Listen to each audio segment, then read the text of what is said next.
Hello there, Rabbi. Hey, Joe, how's things going this morning? I would say less than perfect. I'm a little disappointed in myself these days. I found myself, as people in families are wont to do, in an argument with my wife and daughter about something. Doesn't really matter what it is. Right. And in my younger days, I would find I would be able to keep my temper and argue logically. I will not make any comments about the other people in my family. No judgments here. But I notice maybe it's COVID, maybe it's, the confinement, maybe it's the fact that I work from home now instead of going into an office because everybody's remote. But my temper isn't what it ought to be or what it used to be. And I find myself getting upset more often when we have these arguments. And I say to myself afterwards, if I was talking to a coworker or a friend or even some stranger on the street, I wouldn't get as upset as I do sometimes with my own family. What is that? What do I do about it? Joe, you just outlined or described a very typical behavior of human beings. Because we're with individuals who love us, whom we love, i.e., family and children, we have a tendency to not be as kind or nice to them as a stranger because we want the stranger to like us. And so we're more circumspect. We're more careful with coworkers and strangers because they might not like us if we say something. But in our back of our mind is, well, my partner and children already love me and they have to, so I can say whatever I want. So let's start there with acknowledging what's going on with us as human beings, that this is not uncommon.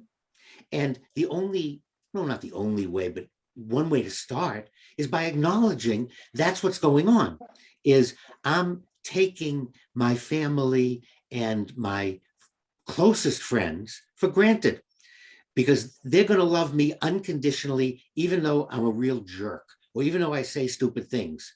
But with the stranger, oh, I have to be careful. So we start with that conversation with ourselves. Then we sit down and go, wait a minute. The stranger is just that. I've said I met at the airport. We sat on the train together. It was a coworker, but I'm not going to be with them. I'm not seeing them. I have a real relationship with my partner and my children. And so I want to treat my partner and children the way I would treat a coworker, because I'm not going to, and I don't want to. And therein is part of the key. We have to say to ourselves, I don't like doing that. Therefore, I'm going to very slowly change. I'm going to alert myself. I'm going to have the dog remind me of when I'm not being nice.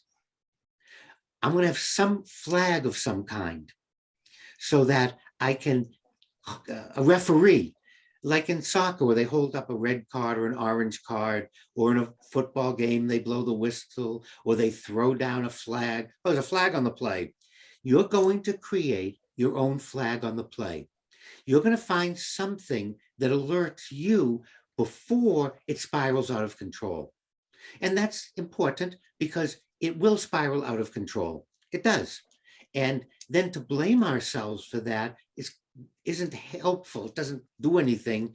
Rather, we need to alert ourselves when our behavior is leading towards.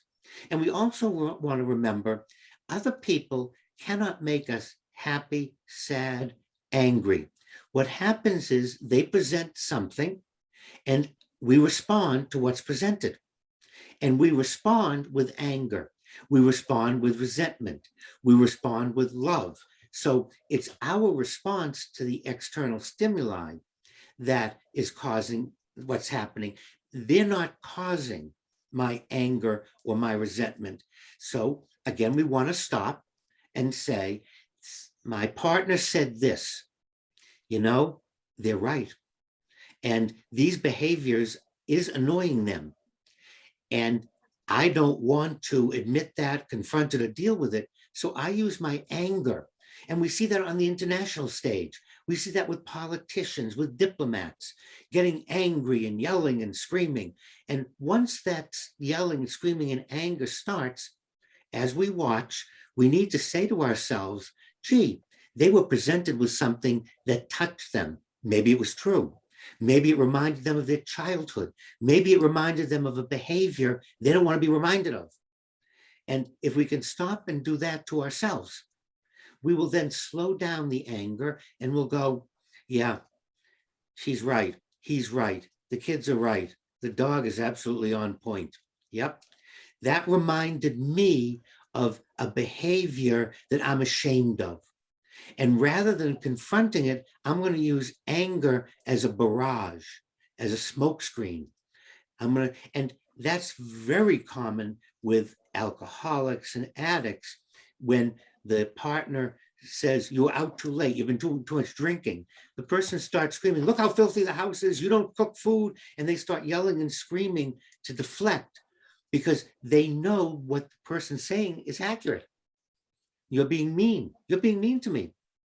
And we need the flag, like in a football game, to stop ourselves and go before it escalates.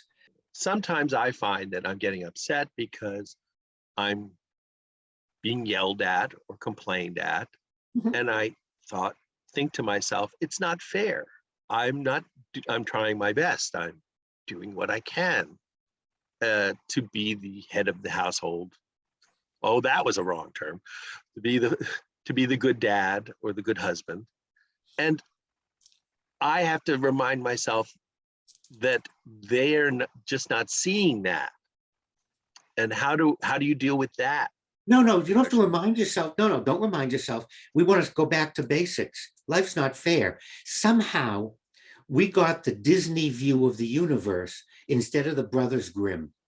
You really want a lesson, read the Grimm brothers. Read the original French fairy tales that Disney used to Disneyize, to make everything nice and pretty, as if the world was. No. The Grimm brothers, I'm using them in a more generic term for all the fairy tales, wanted us to see life as it is. And it's easier to deal with something as it is because you're always going to be disappointed because it's never going to be the fairy tale. It may be a happy ending. It maybe not. So we want to start with the position, life is neither fair nor unfair. There's no judging it.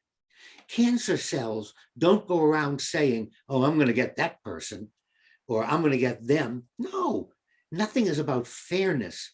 And we have to stop that imagery, that illusion, because that's hurting us. The fairness is hurting us. The Disneyizing without acknowledging that it's fun or movies is hurting us. In the world, things happen. Some are healthy, helpful. Some are harmful and bad. This is the nature of the universe. And if I start attaching fair and unfair, I'm destroying myself because I'm going to be working on something. I'm going to be looking for something that doesn't exist in the world. You want justice. We want fairness. Well, sometimes there is justice. Sometimes it does balance out. Sometimes it doesn't. So that's our starting position. It's neither fair nor unfair. It is the world, and events happen. Look at my two friends here on the dock, and they're looking because I'm holding some. Actually, they're not their treats. I have a snack in my hand that I'm not eating, but they're very much aware of it. And for my two friends, it's unfair if they don't get any. But the reality is they know, animals really know, the world is neither fair nor unfair. Things happen. So you want to stop and say, you are doing the best you're doing. Some of the things you're doing annoy other people. So you need to stop and say, is what I'm doing actually annoying? Or does the other person have displaced anger? You know, often, Joe, when we're attacked, it's displaced hostility. It's displaced anger. They're not annoyed with you. It's not about the event. It's about something else. And you just happen to be present and you happen to be there when they can vocalize. So we want to throw in displaced anger and hostility, that it may not be about your behavior we're talking, but it might be. So that's one piece. But the other is stop for a second and say, gee, what did my wife, partner, children, dog go through today, am I witnessing something displaced? Therefore, I'm not going to focus on my behavior. I'm going to listen. I'm going to see if I can tease out what it is, and then maybe then we have something to talk about. So those would be a couple of ways to approach what we're describing as getting angry. Same thing with being happy.